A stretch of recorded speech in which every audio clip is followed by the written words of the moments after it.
ഡോക്ടറെ എന്നലറി വിളിച്ച് അവർ പുറത്തേക്ക് ഓടി. അവരുടെ നിലവിളി ശബ്ദം കേട്ട് ഡോക്ടറും നഴ്സുമാരും ഓടി വന്നു. ആ ഉമ്മയെ പുറത്താക്കി അവർ വാതിലടച്ചു. അല്പം സമയം കഴിഞ്ഞ് ഡോക്ടർ പുറത്തിറങ്ങി. ഡോക്ടർ സാറേ, എൻ്റെ മോന്. വരൂ, പറയാം. ഉമ്മ പറയുന്നത് കൊണ്ടൊന്നും തോന്നരുത്. ഇനി മോനെ ഇവിടുന്ന് ഡിസ്ചാർജ് ചെയ്യുന്നതാവും നല്ലത്. Now he's comma stage. ഹൃദയം പമ്പു ചെയ്യുന്നതിൻ്റെ ശക്തി പകുതിയായി കുറഞ്ഞു. ഇനി ഏതാനും മണിക്കൂറുകൾ മാത്രം. ഇത് കേട്ടതും ആ പാവം വൃദ്ധയുടെ മുഖം വിവർണമായി. സാറേ, എൻ്റെ മോനെ രക്ഷിക്കാൻ കഴിയില്ലേ? ഞാൻ പറഞ്ഞില്ലേ, ഒരു ചാൻസ് ഉണ്ടായിരുന്നു, ഹാർട്ട് പ്ലാന്റേഷൻ. ബട്ട് ഹൃദയം ലഭിക്കാത്തത് കൊണ്ട് നമുക്കൊന്നും ചെയ്യാൻ കഴിയില്ല. എല്ലാം വിധിയെന്ന് കരുതി സമാധാനിക്കുമ്മ. ആ സാധു സ്ത്രീ കണ്ണീര് തുടച്ചു. ആരുടെ ഹൃദയം പറ്റുമോ സാറേ? വർക്കിംഗ് കണ്ടീഷനുള്ള ആരുടെ ഹൃദയം പറ്റും. ബട്ട് ബ്ലഡ് ഗ്രൂപ്പ് മാച്ചായിരിക്കണം എന്ന് മാത്രം. ഉമ്മ പതിയെ കസാരയിൽ നിന്നും എണീറ്റ് പിന്നെ ഉറച്ച സ്വരത്തിൽ പറഞ്ഞു, ഡോക്ടറെ, എൻ്റെ ഹൃദയം എടുത്തേക്ക്. ഡോക്ടർ ഒന്ന് ഞെട്ടി. നിങ്ങൾ എന്ത് മണ്ടത്തരമാണ് പറയുന്നത്? ജീവിച്ചിരിക്കുന്ന ഒരാളുടെ ഹൃദയം എടുക്കാനോ? It is impossible.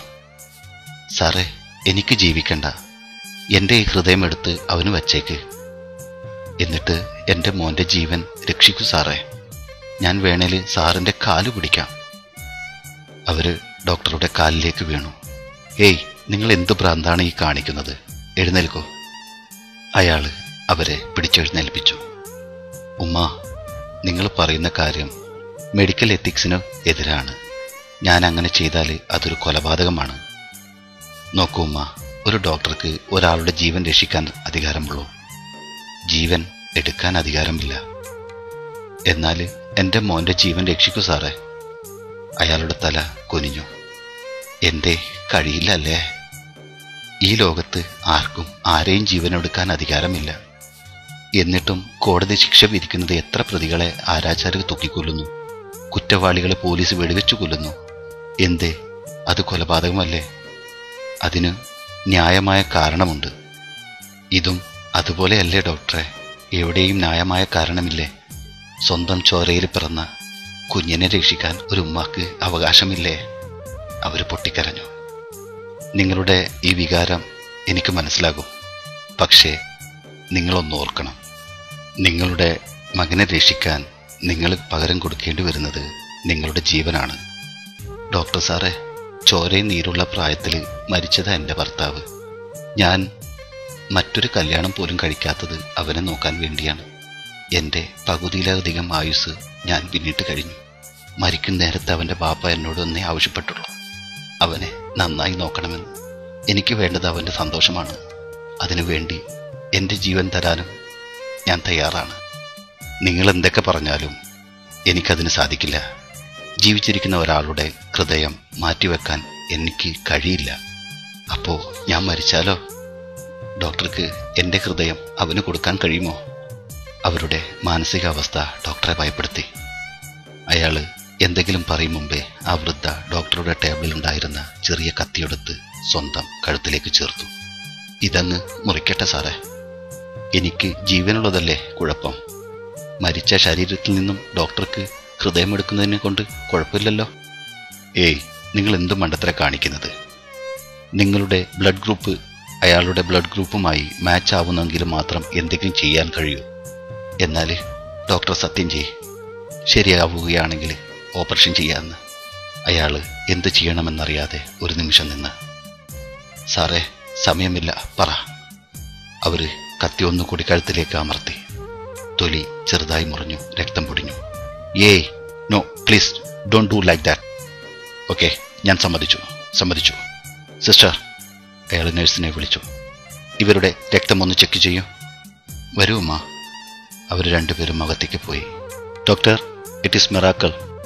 രണ്ടുപേരുടെയും രക്തം ഒരേ ഗ്രൂപ്പാണ്. ആ ഉമ്മയുടെ മുഖം സന്തോഷം കൊണ്ട് വിടർന്നു. ഡോക്ടറുടെ നെറ്റിത്തടത്തിൽ വിയർപ്പ് പൊടിഞ്ഞു. അയാൾ കുറച്ച് കടലാസുകൾ അവർക്ക് മുന്നിലേക്ക് നീട്ടി. അവർ അതിൽ സന്തോഷത്തോടെ ഒപ്പുവെക്കുന്നത് അയാൾ അത്ഭുതത്തോടെ നോക്കി. ആ ഉമ്മയുടെ പുത്രവാത്സല്യത്തിന് മുന്നിലെ അയാൾ നിയമങ്ങൾ മറക്കുകയായിരുന്നു. ഓപ്പറേഷൻ തിയേറ്ററിലെ ലൈറ്റുകൾ തെളിഞ്ഞു. ഉമ്മയും മോനെയും അടുത്തടുത്ത ടേബിളിലേക്ക് കിടത്തി.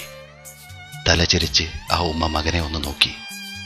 ശേഷിച്ച കൈകൾ കൊണ്ട് അവൻ്റെ മുടിയിഴകളിൽ പതിയെ തഴുകി. സ്നേഹിച്ചു കൊതിതീരാത്ത ആ മാതൃഹൃദയം ഒന്ന് വിങ്ങി. പിന്നെ അവൻ്റെ നെറ്റിയിലും മൃദുവായി ഉമ്മ വെച്ചു. ചുണ്ടുകൾ പതിയെ അവൻ്റെ ചെവിയോട് ചേർത്ത് വെച്ചു. എൻ്റെ മോനെ, എനിക്ക് സ്നേഹിച്ചിട്ട് കൊതി തീർന്നിട്ടില്ല.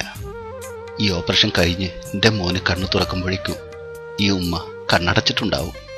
ഇനി എൻ്റെ മോന് ശകാരിക്കാനും ദേഷ്യം വരുമ്പോഴേ തൊഴിക്കാനും ഈ ഹതഭാഗ്യയായ ഉമ്മ. വാക്കുകൾ അവരുടെ തൊണ്ടയിൽ കുരുങ്ങി. കണ്ണീര് ചാലിട്ടൊഴുകി. എൻ്റെ മോൻ്റെ കല്യാണം കൂടാനും മോൻ്റെ കുഞ്ഞിനെ താലോലിക്കാനും ഒത്തിരി കൊതിയുണ്ടായിരുന്നു. പക്ഷേ അവരുടെ ചുണ്ടുകൾ വിറച്ചു, കവിളുകൾ നനഞ്ഞു കുതിർന്നു. എന്നാലും എൻ്റെ മോന് ഭാഗ്യവാനാ. എല്ലാ മക്കൾക്കും പറയാനേ കഴിയൂ എൻ്റെ ഉമ്മയെ നെഞ്ചിലേറ്റിയാ നടക്കുന്നതെന്ന്. പക്ഷേ എൻ്റെ മോന് ശരിക്കും ഈ ഉമ്മയെ നെഞ്ചിലേറ്റി നടക്കാം, മരിക്കും വരെ. എല്ലാം കഴിഞ്ഞ് ഈ ഉമ്മയുടെ കവറിൻ്റെ മുകളിലേക്ക് ഒരു പിടി മണ്ണ് വാരിയിടുമ്പോഴെങ്കിലും എൻ്റെ മോന് മനസ്സിലാക്കണം, ഈ പാവം ഉമ്മ നിന്നെ ഒത്തിരി ഒത്തിരി സ്നേഹിച്ചിരുന്നുവെന്ന്, ഒത്തിരി ഒത്തിരി ഇഷ്ടമായിരുന്നുവെന്ന്. അവസാനമായി ഞാൻ വിളിക്കുക നിന്നെ, എൻ്റെ പൊന്നുമോനെ. അവര് നിയന്ത്രണം വിട്ട് അവനെ കെട്ടിപ്പിടിച്ച് കരഞ്ഞു. ഡോക്ടർമാര് തൊപ്പിയും മാസ്കും അണിഞ്ഞു വന്നു. ഇരുവരുടെയും വസ്ത്രങ്ങൾ അഴിച്ചു മാറ്റി. ശരീരത്തിൻ്റെ രോമങ്ങൾ വടിച്ചു കളഞ്ഞു. രണ്ടുപേർക്കും അനസ്തേഷ്യ കൊടുത്തു. ശരീരം മയങ്ങുന്നതിനിടയിലും ആ ഉമ്മ മകനെ ഒന്ന് നോക്കി. കണ്ണുനീര് വീണ് കാഴ്ച മങ്ങിയെങ്കിലും അവസാനമായി ഒരിക്കൽ കൂടി അവർ മകനെ കണ്ണു നിറച്ചു കണ്ടു. ഉറയ്ക്കുന്ന ചുണ്ടുകൾ ഒന്നുകൂടി മൊഴിഞ്ഞു. എൻ്റെ പൊന്നുമോനെ. ജീവിതത്തിനും മരണത്തിനും ഇടയിലുള്ള മണിക്കൂറുകളും മരണപ്പെടാൻ പോവുകയാണെന്ന് അറിഞ്ഞ അയാളുടെ വെപ്രാളം. ഓപ്പറേഷൻ തിയേറ്ററിൻ്റെ വാതിലുകൾ അടഞ്ഞു. നിമിഷങ്ങൾക്ക് തീപിടിച്ചു. മണിക്കൂറുകൾ കൊഴിഞ്ഞു വീണു. അവസാനം ഓപ്പറേഷൻ തിയേറ്ററിൻ്റെ വാതിലുകൾ തുറന്നു.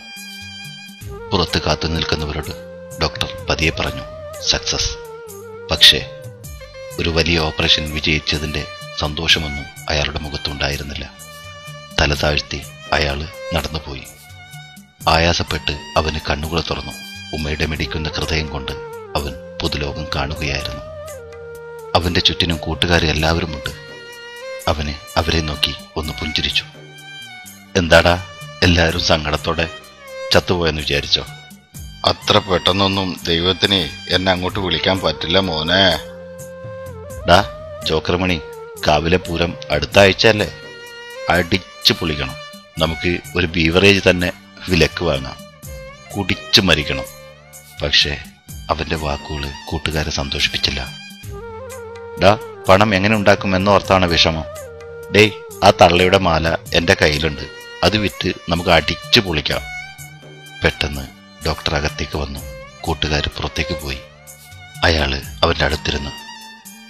ഇപ്പോൾ എങ്ങനെയുണ്ട്? എനിക്ക് കുഴപ്പമൊന്നുമില്ല ഡോക്ടറെ. എന്നെ ഇന്ന് ഡിസ്ചാർജ് ചെയ്യണം. നിന്റെ ഉമ്മ എവിടെയെന്നറിയാമോ നിനക്ക്? ഓ, ഞാൻ ചത്തെന്ന് വിചാരിച്ച് തള്ള സന്തോഷിക്കുന്നുണ്ടാവും. ആ മാലെടുത്ത് പോന്നപ്പോഴേ പ്രാകുന്നത് ഞാൻ കേട്ടത്. അയാളുടെ വാക്കുകൾ കേട്ടതോടെ ഡോക്ടറുടെ മുഖം ചുവന്നു തൊടുത്തു. ഡാ, നിന്റെ ഈ വിഷം തുപ്പുന്ന നാവ് കൊണ്ട് ഇനി ആ പാവത്തെക്കുറിച്ച് മിണ്ടരുത്. തള്ളയാണത്രേ തള്ള. നിന്റെ ഈ ഒടിഞ്ഞു തൂങ്ങി കമ്പിയിട്ട വാര്യരിനുള്ളിലേ തുടിക്കുന്നത് ആ പാവത്തിന്റെ ഹൃദയമാ. മന്ത്രിമാരടക്കം ആയിരക്കണക്കിന് ശസ്ത്രക്രിയ നടത്തിയിട്ടുണ്ട്. എന്റെ കൈ വിറച്ചിട്ടില്ല. പക്ഷേ ഇന്നലെ ആ പാവത്തിന്റെ ജീവനുള്ള ശരീരത്തിൽ നിന്ന് തുടിക്കുന്ന ഹൃദയം പുറത്തെടുത്തപ്പോൾ ജീവിതത്തിൽ ആദ്യമായി എന്റെ കൈ വിറച്ചു.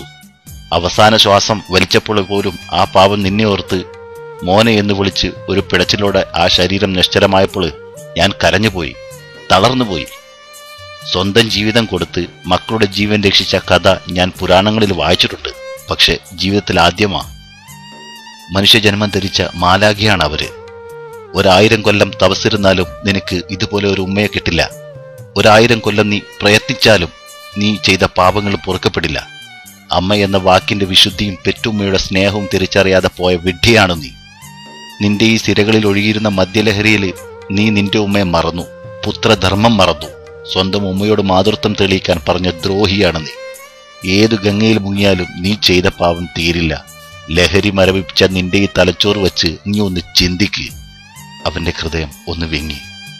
നിർമിഴികളോടെ അവൻ തന്റെ നെഞ്ചിലേക്ക് പതിയെ കൈവച്ചു. ഉമ്മയുടെ മുഖം അവന്റെ മനസ്സിൽ തെളിഞ്ഞു. ജീവിതത്തിൽ ആദ്യമായി അവൻ മാതൃവാത്സല്യം അനുഭവിച്ചറിയുകയായിരുന്നു. തള്ളെ എന്ന് മാത്രം വിളിച്ച് ശീലിച്ച നാവുകൊണ്ട് അവൻ പതിയെ വിളിച്ചു, ഉമ്മ. ആ മാതൃഹൃദയം ദ്രുതഗതിയിൽ മിടിച്ചു. അവന് സങ്കടം അടക്കാൻ കഴിഞ്ഞില്ല. ഒരു ഭ്രാന്തനെ പോലെ അവൻ അലറിക്കരഞ്ഞു. നൊന്തു പ്രസവിച്ച് പൊന്നുപോലെ വളർത്തി വലുതാക്കിയ മാതാപിതാക്കളെ വാർദ്ധക്യം ബാധിക്കുമ്പോൾ യാതൊരു ദാക്ഷിണ്യവും കൂടാതെ തെരുവിലിറക്കുന്ന, വൃദ്ധസദനങ്ങളിലാക്കുന്ന നരാധമന്മാരായ മക്കൾക്ക് മുന്നിൽ ഞാൻ ഈ കഥ സമർപ്പിക്കുന്നു. പെറ്റുമ്മയുടെ സ്നേഹത്തെക്കാൾ വലുതായി ഈ ലോകത്ത് ഒന്നും തന്നെയില്ല. ഉമ്മമാരെ വിഷമിപ്പിക്കാതിരിക്കുക. ഈ ഉമ്മയുടെ ഓർമ്മയ്ക്ക് മുന്നിൽ ഒരിറ്റ് കണ്ണീര് ബാക്കിയാക്കി ഞാൻ നിർത്തുന്നു. നിങ്ങളുടെ സ്വന്തം അസ്ലം ചട്ടഞ്ചാൽ. ഷാഹുൽ മലയിൽ എഴുതിയ മാതൃഹൃദയം എന്ന കഥയുടെ ശബ്ദ ആവിഷ്കരണമാണ് നിങ്ങൾ കേട്ടത്. അവതരണം അസ്ലം ചട്ടഞ്ചാൽ.